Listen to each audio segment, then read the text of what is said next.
And you are back. Yes, we never left, and thank you for keeping it on Urban Television. This is Talk with Gaetano. With me in the studio, we have Jonan Kato, who is the CEO of the Career Imagination Program. That's what we're talking about. Youth getting entrepreneurial career skills. Let's go back to our guest over here. I want to touch, I think, perhaps on the education structure in Uganda. How would you relate the Ugandan education structure in terms of the work that the CIP does? You know, how does it connect? I mean, when we started, the way we started CIP, we didn't start as an organization that wants to replace, for example, the organization, yes, the education structure or any other education programs. Yes.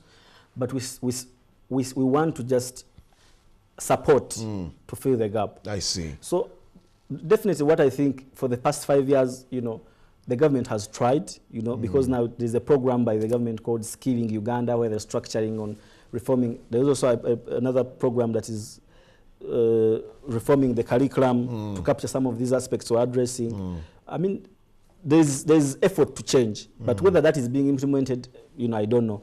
But what we basically think and what we still subscribe to, we believe that the education structure can create some space for some of the programs like ours to see how we can, for example, partner and you know, support each other in as far as addressing the skills gap in the country, because it is really a problem, and we think it can be addressed by understanding what the package that the youth want. Yeah. Okay, fantastic. Yes, I mean, the education system in Uganda has had its ups and downs. True. Of course, you've got universal primary education, all of that, but there are many gaps that need to be filled, and that's where you come in. Now, let's take a look at the program as far as targeting females. A lot of female youth have dropped out of school. For example, you talked about pregnancies, yes, and the likes. How else do you intend to aid or to assist these girls, apart from empowering them with hands-on skills, for example? So we have a program for the rural youth, like I said, in agriculture, but we also have a program for mainly for empowering the women. We call them women, but the young girls who drop out in schools. And we have a program in Iganga where we train them in entrepreneurship skills, like doing jewelry, doing crafts, and all of these things. And what we are basically doing is we want to now we actually what we've expanded the model to capture financial literacy, and by financial literacy I mean, after training them in these skills, how are you packaging them to make sure that at the end of the day they are doing things in the right way? So train them to teach them to come up with circles. Yeah, so that when they sell these bangles, because we create market for these crafts that they make, so when they sell, they can save, and then when they have saved, they use that their savings to do the right things. For example, take their children to hospitals, but not to use that money again to give it to their husbands to go and drink, because these are some of the cases we get. Really? Some of the cases we get that I saved the money, but you know, my husband wanted to drink and came and what. So we're trying to empower them that much as we might have dropped out of school, we have given you a skill, try as much as possible to, you know, join a circle, save the money, and after, when you get the money, even if it's your turn to get the money, use it to do something that is a bit, you know, productive. Invest it in the right way. And this you're doing in Iganga? This we're doing in Iganga, and we want to expand to other areas. These are some of the other programs we branched in, because for the past 5 years in existence, we wouldn't have, you know, stayed in schools. Yet there are other youth in rural areas. Absolutely. Yes. What is the age bracket that we're looking at here, for both female and male, that you sort of interact with? For each program has its different range of age brackets, but we don't exceed 35, because that is past youth. We're a youth-based organization. We don't exceed. We start from 16 to 35 years. All our programs have that age range.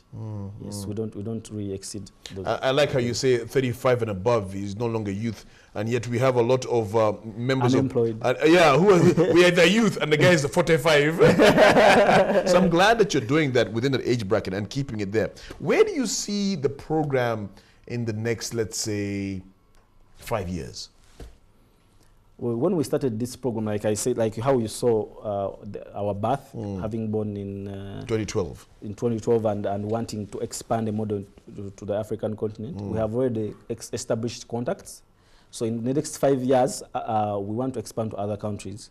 Yeah, we already have contacts in Ghana. We have contacts in Egypt. Very good. And we want to expand our model to even the neighboring countries in Uganda. When we set off in France, when we set off to do this project, we set off to do it as an African project, but we started implementing it here. But we hope in future we can at least expand to the next, to at least 3 countries. And I think by then someone else will be in charge of CIP to push it to even more other countries. Oh, you're going to have to be there. I mean, I'll be there, but I want to retire young. No, you must never retire. Haven't you heard how things go here? We don't retire. People want us to stay in the seat. No, that's fantastic. Yeah. Pass the reins on so that there's fresh ideas. You know, young people are taking the initiative for themselves as well, which is fantastic. When you're recruiting these mentors, I mean, how does a mentor out of there, perhaps who's watching on urban television right now, somebody who's got an interest, how can they contact CIP, the Career for Imagination program, to say, listen, I want to be part of this. I want to pass on my knowledge as well to these young people? So CIP has offices in Bogorobi. There's a building called Niagara Complex. Yeah. At Bandari Rise, Bogorobi, we have offices there, first floor. You can reach out, you'll find our programs manager, Mrs. Linda Bitete, you'll find her there. Then you can give her details on how you want to. Then on which we shall identify which skills you're interested in passing. We shall examine your expertise, and then we shall, you know, in a way, brief you on how we can start from there. I mean, when you've given us the details. But I also encourage people out there to join us. I mean, this is a young movement that is aimed to empowering the young people. So if you're passionate about the young people and you're passionate on empowering the young people, this is the time. Come up and join us. Let's all together work together to support both the youth in rural areas and in urban areas. There's a program we didn't talk about that targets the youth in slum areas. Go ahead. What's the program? It's called Hopamidist. It's under CIP also. It's called what? Hopamidist.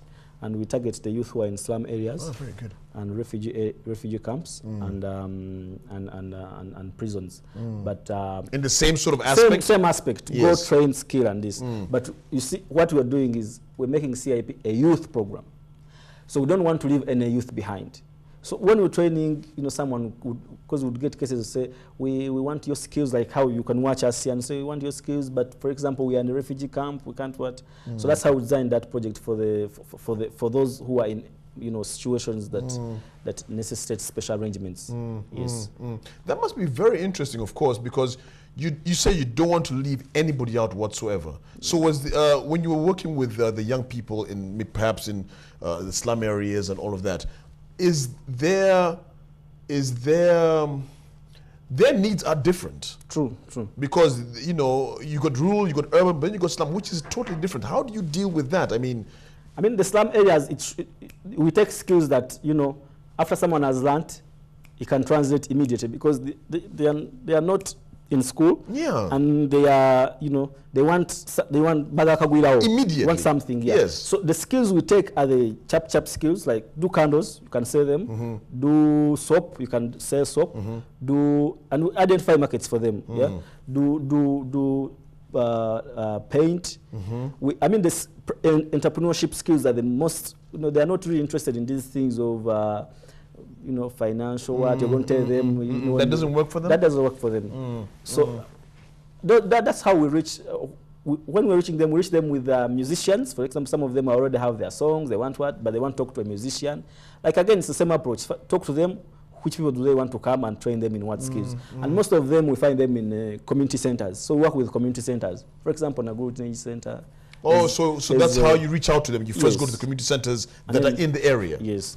Then if for example, if that slum doesn't have a community center, then we have to do, you know, we have to just walk in and do our trainings. But of course we inform the leaders of these areas. We just don't walk in. But like I said, we also work with Fontes. There's another organization, that has community centers around town. So we work with them and reach out these community centers. Is it being well received? So our future, yes, it is well received. And through the same program, we hope to reach to refugee camps because there are youth there that would like these skills. We hope to reach remand homes and we hope to reach some prisons. All right. You gave us a physical address, and I would like you to repeat that physical address and perhaps even a contact number if one wants to call in and get more information that you can maybe share with us. Our physical address is Naigaga Complex, Bogolobi, Bandari Rise, Bogolobi, and that's first floor. You find us there. You can also call us on 0772. 0772, yes. I'm going to write this down because you never know. I might pass on some people to you. 0772. Yeah, 640. 640. 278. 278. Yeah, but we have a website, www.cipafrica.org. www.cipafrica.org. Yes. Guys, take this down. www.cipafrica.org. True. All right, all right. True. Fantastic. And the number again, for those of you who might not have gotten it, if you want more information from about the CIP, that's the Career Imagination Program, is 0772 640 278. Well, John and Kato, I'm going to say thank you very much indeed. Thank you. From something that started off as you just, talking about yourself and the issues you were having to blossoming into the, this kind of program is fantastic, and I wish you the best of luck. Thank you very much. All right, Gaetano. take care. All right, that's about it for the show right here on Talk with Gaetano. Thank you so much for being here with us, and yeah, give them a look. You never know. You could, pass on skills to a young person, and they'll be the next Zuckerberg, the next, Mandela even. You never know. Thank you so much for being on the show. Until next time, have a great evening.